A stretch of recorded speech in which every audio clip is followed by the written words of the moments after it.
Hello students, welcome to my YouTube channel Let's Learn with Dr. Saida. Students, जैसा कि कल के class में हम लोगों ने फॉलिक एसिड के बारे में डिस्कस किया था, पढ़ा था कि फॉलिक एसिड क्या है, इसकी खोज किस प्रकार से हुई थी तथा इसकी प्रॉपर्टीज़ क्या है, ये क्या कार्य करता है, इसकी कमी से कौन कौन से डिजीज़ हो जाती है, ये सब हमने देखा था। तो हमने देखा था कि इसकी कमी से जो दो भयंकर बीमारी हो रही है वो क्या हो रहा है, मेगालोब्लास्टिक एनीमिया हो रहा है और एनटीडी यानी कि न्यूरल ट्यूब डिफेक्ट हो रहा है। ठीक है, न्यूरल ट्यूब डिफेक्ट के बारे में हमने कहा था इसको हम विस्तार पूर्वक देखेंगे। हम तो जानते हैं कि फॉलिक एसिड की कमी से न्यूरल ट्यूब डिफेक्ट हो रहा है, लेकिन ये क्यों हो रहा है, इसमें क्या क्या परेशानी होती है, आज की क्लास में हम लोग इसको डिस्कस करेंगे कि न्यूरल ट्यूब डिफेक्ट क्या है, यानी कि एनटीडी क्या है। तो जैसा कि हम जानते हैं कि एनटीडी कल के क्लास में हम लोग डिस्कस किया था कि यह न्यूरल ट्यूब डिफेक्ट गर्भावस्था से संबंधित एक बीमारी है जो कि प्रेगनेंसी के 1 महीने के अंदर ही हो जाता है ना। लोगों को पता ही नहीं चलता, विमेन को, माता को, जो गर्भवती माता होती है उसको पता भी नहीं चलता है कि कब उन्हें एनटीडी हो गया, है ना। तो ये गर्भावस्था से संबंधित है और वो क्या कब हो रहा है, वो 1 महीने के अंदर ही, यानी कि जब वीमेन कंसीव करती है, प्रेग्नेंट होती है, गर्भ धारण करती है, तो उसके 1 महीने के भीतर ही यह बीमारी हो जाती है। ठीक है, अब आप देखिए कि एनटीडी में कितने प्रकार की बीमारी होती है। तो एनटीडी में मुख्यतः 3 प्रकार की बीमारी होती है। कौन कौन सी हो रही है, तो स्पाइना बेफिडा हो रही है, एनेंसेफेली होता है और क्रेनियोरिचेसिस होता है ना। और ये कहाँ होता है एनटीडी, तो ये हमारे जब हम एम्ब्रियो पीरियड पढ़ते हैं, गर्भावस्था का अवस्था के चरण पढ़ते हैं, तो हम एम्ब्रियो पीरियड यानी कि दूसरे चरण में उसका क्या होता है, एम्ब्रियो पीरियड के 3 पार्ट होते हैं। कौन कौन से लेयर, उसमें 3 लेयर होते हैं, एक्टोडर्म होता है, मिसोडर्म होता है और एंडोडर्म होता है। तो जो एम्ब्रियो पीरियड का जो बाहरी लेयर है, तो एक्टोडर्म जो जो क्या करता है, वो ब्रेन से वो क्या करता है, हमारा तंत्रिका तंत्र से संबंधित होता है। तो ये क्या होता है ना, इस तंत्रिका तंत्र में जो बनने के समय में क्या होता है कि एक्टोडर्म में ही एक हमारा बनता है न्यूरल ट्यूब। ठीक है, न्यूरल ट्यूब क्या होता है, खाली होता है। जब खाली होता है तो न्यूरल ट्यूब का सही से निर्माण नहीं होता है, सही से विकास नहीं होता है। तो क्या हो जाता है, सबसे पहले डिजीज होती है स्पाइना बेफिडा होता है। ठीक है, न्यूरल ट्यूब के जो 2 पार्ट हो जाते हैं। ठीक है, 2 पार्ट होते हैं। पहले जो ऊपर का पार्ट होता है उससे ब्रेन बनता है और जो नीचे का पार्ट होता है उससे स्पाइनल कोड बनता है। तो स्पाइना बेफिडा में क्या होता है, स्पाइनल कोड में दोष आ जाता है, वो सही से प्रॉपर तरीके से नहीं बनता है। हम और आगे चलेंगे तो देखेंगे, समझने का प्रयास करेंगे फिगर के माध्यम से, पिक्चर के माध्यम से हम ड्राइंग के माध्यम से समझेंगे कि स्पाइनल कोड में कैसे डिफेक्ट आता है, स्पाइना बिफिडा क्या होता है। एनएनसेफेली, एनएनसेफेली में क्या होता है कि मस्तिष्क का निर्माण सही से नहीं होता है।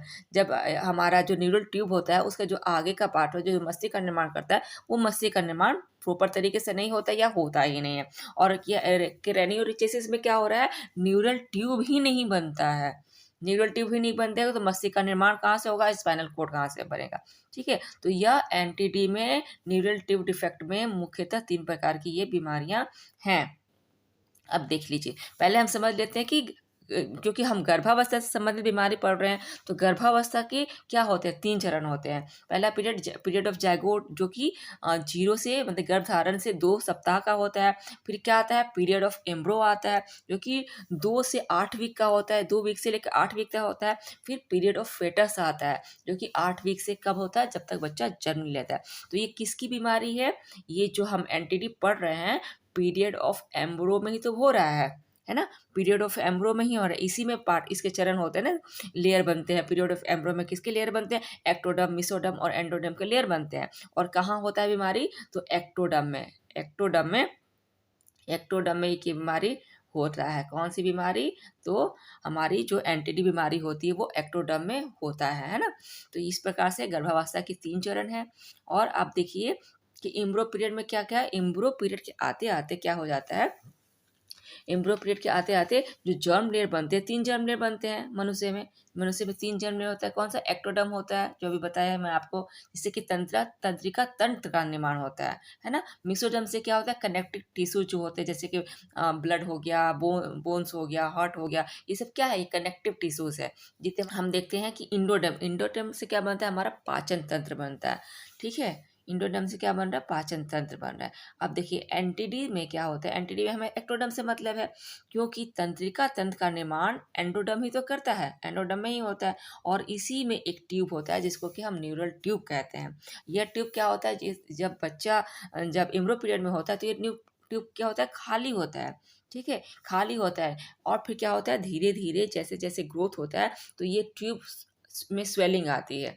ठीक है, ये स्वेलिंग अच्छे के लिए होता है, क्योंकि ये स्वेलिंग काफ़ी महत्वपूर्ण है, ये स्वेलिंग आनी ही चाहिए। ये स्वेलिंग नहीं आएगा तभी तो एंटीडी की बीमारी हो जा रही है ना। ये स्वेलिंग नहीं आएगी हमारे न्यूरल ट्यूब में तो क्या होगा, एनेंसेफेली हो जाएगा। क्योंकि स्वेलिंग ये जो हमारी जो ये ट्यूब है, न्यूरल ट्यूब है, इसके आगे वाले भाग में आ रही है, और आगे वाला भाग क्या कर, मस्तिष्क का निर्माण करता है। तो हमारे ब्रेन का ही निर्माण नहीं होगा, मस्तिष्क का ही निर्माण नहीं होगा, तब क्या हो जाएगा, एनेंसेफेली डिजीज हो जाएगी। उसके नीचे हिस्से में नीचा हिस्सा प्रॉपर से नहीं बनेगा तो स्पाइनल कोड नहीं बनेगा, है ना। तो इस प्रकार से हम देखते हैं कि मस्तिष्क के जो 3 भाग होते हैं, कौन कौन से भाग, अग्र मस्तिष्क, मध्य मस्तिष्क और पश्चिम मस्तिष्क। अब हम एक फिगर के माध्यम से समझने का प्रयास करेंगे कि स्पाइनल बेफिडा क्या होता है, और एनेंसेफेली क्या है, और क्रेनियोरिचेसिस किस प्रकार से होता है।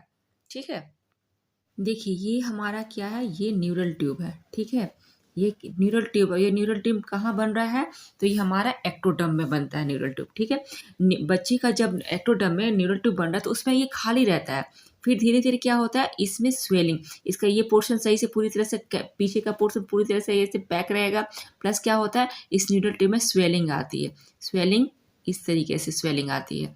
तो ये क्या हो गया, इससे क्या बनता है, इससे बच्चे का दिमाग बनता है। ये जो, क्योंकि हम जानते हैं कि हम बच्चे का जो ब्रेन होता है, या किसी का भी ब्रेन जो होता है, ह्यूमन ब्रेन, वो 3 भागों में डिवाइड होता है। कौन कौन सा भाग, तो अग्र मस्तिष्क, मध्य मस्तिष्क और पश्चिम मस्तिष्क। ठीक है, और ये अग्र मस्तिष्क हो गया, इसको क्या कहते हैं, प्रोजेंसेफेलो कहते हैं। ठीक है, ये अग्र मस्तिष्क है। मध्य मस्तिष्क को मीसोसेफेलन और पश्चिम मस्तिष्क को क्या कहते हैं, रेम्बोसेफेलन। ठीक है, हमारा आगे का मस्तिष्क है ना, अग्र मस्तिष्क, मिड ब्रेन और हिंड ब्रेन। ये हो गया 3 ब्रेन का 3 पार्ट होता है। तो ये क्या हो गया, कहाँ बन रहा है, ये हमारा न्यूरल ट्यूब में बन रहा है। ठीक है, ये न्यूरल ट्यूब के आगे का जो भाग होता है ये ब्रेन बनाता है। तो ये मस्तिष्क के 3 भाग हो गए। उसके बाद ये जो पीछे का पोर्शन है ये क्या बनाता है, तो ये स्पाइनल कोड बनाता है। ठीक है, स्पाइनल कोड पे ही तो रीढ़ की हड्डी रहती है ना, उसके ऊपर रहती है। तो स्पाइनल कोड बनाता है, पीछे का जो न्यूरल ट्यूब का पीछे का भाग होता है वो क्या बनाता है, स्पाइनल कोड होता है। जब एक बच्चे में प्रॉपर सही तरीके से न्यूरल ट्यूब का विकास होता है तो मस्तिष्क भी प्रॉपर ढंग से बनता है, तीनों भाग बनता है, और न्यूरल ट्यूब का भी सही से विकास होता है। लेकिन जब इस न्यूरल ट्यूब में डिफेक्ट आता है तो पहला जो इस डिजीज होता है, क्या होता है, जब न्यूरल ट्यूब के पीछे वाले हिस्से में डिफेक्ट आएगा, है ना, पीछे यानी कि इस पोर्शन में डिफेक्ट आएगा तो क्या होगा, ये जगह जगह से ऐसे खुला रहेगा, जगह जगह से खुला रहेगा। ठीक है, प्रॉपर तरीके से विकास के लिए कहीं से भी खुलापन नहीं होना चाहिए। तो जब न्यूरल ट्यूब में डिफेक्ट आएगा तो इस तरीके से जब होगा, ये जो बनेगा तरीका, तो क्या होगा, स्पाइना बेफिडा। स्पाइना बेफिडा इस रोग को कहते हैं। ठीक है, ये तो पहला डिजीज, एनटीडी का पहला जो डिजीज है वो स्पाइनल बेफिडा है, जिसमें क्या होगा, स्पाइनल कोड में डिफेक्ट आ जाता है, स्पाइनल कोड सही तरीके से नहीं बनता है। ठीक है, स्पाइनल कोड सही तरीके से नहीं बनेगा तो बच्चा ना बैठ सकेगा ना खड़ा हो सकेगा, है ना, उसको बहुत परेशानी होगी, और ऐसे बच्चे बहुत ही कम सर्वाइव करते हैं। उसके बाद क्या होगा, जब हम एनेंसेफेली, दूसरा जो डिजीज है एनेंसेफेली, एनेंसेफेली में क्या होता है, जो आपका एनेंसेफेली में क्या होगा कि ये आपका है न्यूरल ट्यूब है। ठीक है, न्यूरल ट्यूब है। एनेंसेफेली में क्या होगा, स्वेलिंग नहीं आएगी। ठीक है, स्वेलिंग यानी कि मस्तिष्क नहीं बनेगा, ये स्वेलिंग नहीं आएगी। अगर आएगी भी तो क्या होगा, मान लो ये न्यूरल ट्यूब है आपका, अगर आ भी गई स्वेलिंग तो क्या होगा, ये जगह जगह से खुला रहेगा, जगह जगह से खुला रहेगा। जबकि प्रॉपर तरीके से विकास के लिए, मस्तिष्क के विकास के लिए, ब्रेन के विकास के लिए कहीं से भी खुला नहीं होना चाहिए। कैसा होना चाहिए, पूरी तरह से ये क्या होना चाहिए, ये पूरी तरह से ऐसे पैक होना चाहिए, है ना, इस तरीके से पैक होना चाहिए, तब तो प्रॉपर विकास होगा। लेकिन एनेंसेफेली में क्या होता है, या तो ये जगह जगह से ये खुला रहे, या तो ये जगह जगह से खुला रहेगा, या फिर इसका विकास ये बनेगा ही नहीं। तो ये क्या हो गया, ये एनेंसेफेली हो गया। मान लीजिए ये आपका न्यूरल ट्यूब है। ठीक है, न्यूरल ट्यूब है, तो क्रेनियल रिचेसिस में आपका ये न्यूरल ट्यूब ही नहीं बनेगा, ठीक है?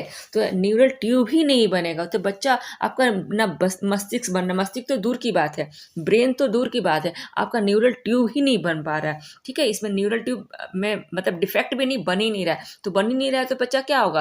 वो तो एम्ब्रियो पीरियड में ही रहेगा, उसका विकास ही नहीं होगा, वो सर्वाइव ही नहीं कर पाएगा। तो इस तरीके से हम देखते हैं कि एनटीडी में क्या हो रहा है, 3 प्रकार के रोग हो रहे हैं। कौन-कौन से रोग हो रहे हैं? तो स्पाइना बिफिडा हो रहा है, एनेन्सेफेली हो रहा है और क्रेनियोरिचेसिस हो रहा है ना? स्पाइनल बिफिडा, एनेन्सेफेली और क्रेनियोरिचेसिस हो रहा है। हमने देखा कि स्पाइना बिफिडा में क्या होता है, स्पाइनल कोड जगह-जगह से गैप रहता है, डिफेक्ट आ जाता है। उसके बाद हमने देखा कि एनेन्सेफेली में क्या हो रहा है, आपका जो न्यूरल ट्यूब है उसमें या तो आगे की मस्तिष्क ऐसे बन नहीं पा रही है, ये तो सही तरीका है, अगर इस तरीके से बना तो सही है। तो एनेन्सेफेली में क्या होता है कि आपका या तो बनेगा ही नहीं या बनेगा भी तो जगह जगह से गैप रहेगा, जगह जगह से गैप रहेगा, ठीक है। उसके बाद हमने देखा क्या देखा हमने कि क्रेनियोरिचेसिस में क्या हो रहा है, क्रेनियोरिचेसिस में से हमारा न्यूरल ट्यूब ही नहीं बनता है, हमारा न्यूरल ट्यूब ही नहीं बनता है। तो ये एनटीडी के 3 बीमारी हैं जो कि काफ़ी खतरनाक होते हैं, है ना? और इससे इसमें बच्चों की सर्वाइवल के चांस ये बहुत ही रेयर होते हैं और ये रेयर ही डिजीज़ है। ये मतलब 100 में से अगर 100 माना जाता है 100 में से 1 बच्चे को होता है कि रेयर बीमारी है और ये किसकी कमी से हो रहा है? ये फॉलिक एसिड की कमी से हो रहा है। कल हमने पढ़ा था ना कि फॉलिक एसिड की कमी से 2 बहुत बड़ी भयंकर बीमारी होती है। एक को हम न्यूरल ट्यूब डिफेक्ट कहते हैं और दूसरा क्या हो रहा है, मेगालोब्लास्टिक एनीमिया हो रहा है ना? तो ये रहा न्यूरल ट्यूब। आई होप आप लोग को समझ में आया होगा कि न्यूरल ट्यूब डिफेक्ट में क्या होता है, क्यों होता है। हम तो जानते हैं कि क्यों हो रहा है, तो फॉलिक एसिड की कमी से हो रहा है, लेकिन कैसे होता है? आज मैंने आपको समझाने का ये प्रयास किया कि ये बीमारी कैसे होता है और इसमें न्यूरल ट्यूब डिफेक्ट में कितनी प्रकार की बीमारियाँ होती हैं। आगे न्यूरल ट्यूब में डिफेक्ट होगा तो कौन-सी बीमारी होगी, पीछे न्यूरल ट्यूब में डिफेक्ट होगा तो कौन-सी बीमारी होगी। तो आई होप आज की क्लास आप लोग को समझ में आई होगी।